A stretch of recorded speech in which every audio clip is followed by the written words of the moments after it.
L'âme de l'homme est complexe, dangereuse, capable de faire des choses extraordinaires. Elle peut nous égarer entièrement et nous jouer bien des tours. L'homme est désormais une créature déséquilibrée et désordonnée lorsqu'il est assujetti à son âme. Et il faut nous souvenir que, à cause de la rupture avec Dieu causée par la chute, la création, y compris l'homme, a été délibérément soumise à la vanité. Elle a, c'est-à-dire, été rendue incapable de réaliser la destinée voulue pour elle à l'origine et d'arriver à la pleine maturité. Pour l'homme non régénéré, la vie est en réalité une illusion, car il ne peut, lui, jamais atteindre le but désiré. C'est la réponse que Dieu a donnée à son désir de posséder toute chose en lui-même, dans l'indépendance. En effet, la création attend avec un ardent désir que les fils de Dieu soient manifestés, car la création était assujettie à la vanité, non pas volontairement, mais à cause de celui qui l'y a assujettie. Elle espère qu'elle aussi sera délivrée de la servitude de la corruption pour avoir part à la liberté glorieuse des enfants de Dieu.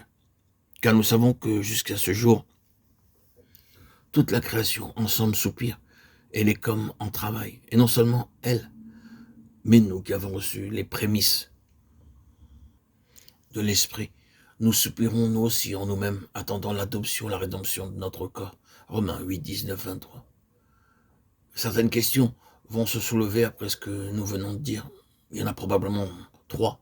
L'une concernera le moment où, dans sa tentation, Adam a succombé. Une autre touchera à la formule de la création. Et la troisième se posera quant à la place véritable de l'âme. Il y aura peut-être une quatrième qui sera soulevée à l'égard de la psychologie plus moderne. Commençons par la tentation d'Adam.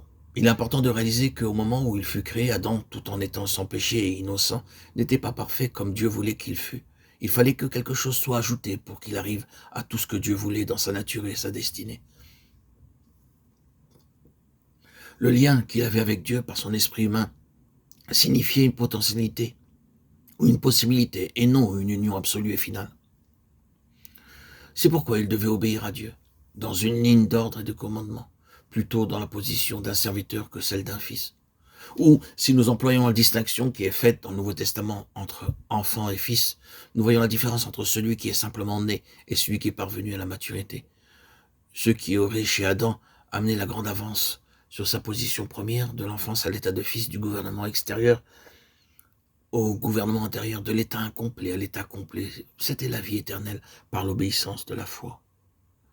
C'est à ce point que toute la signification de l'arbre de vie à sa place, cet arbre était un symbole de Dieu manifesté en Christ, comme la vie par laquelle l'homme peut uniquement arriver à sa destinée voulue par Dieu, et même partager la vie et la nature de Dieu. Adam, à cause de l'incrédulité et de la désobéissance, n'atteignit pas la vie éternelle. C'est pourquoi cette vie est réservée à ceux qui croient au Seigneur Jésus-Christ, et qui sont en Christ et ont reçu Christ en eux. Christ en vous, l'espérance de la gloire. Colossiens 1, 27. Dans la vie éternelle réside tout le secret de Dieu, pour tout le dessein éternel de Dieu, dans l'homme et par l'homme.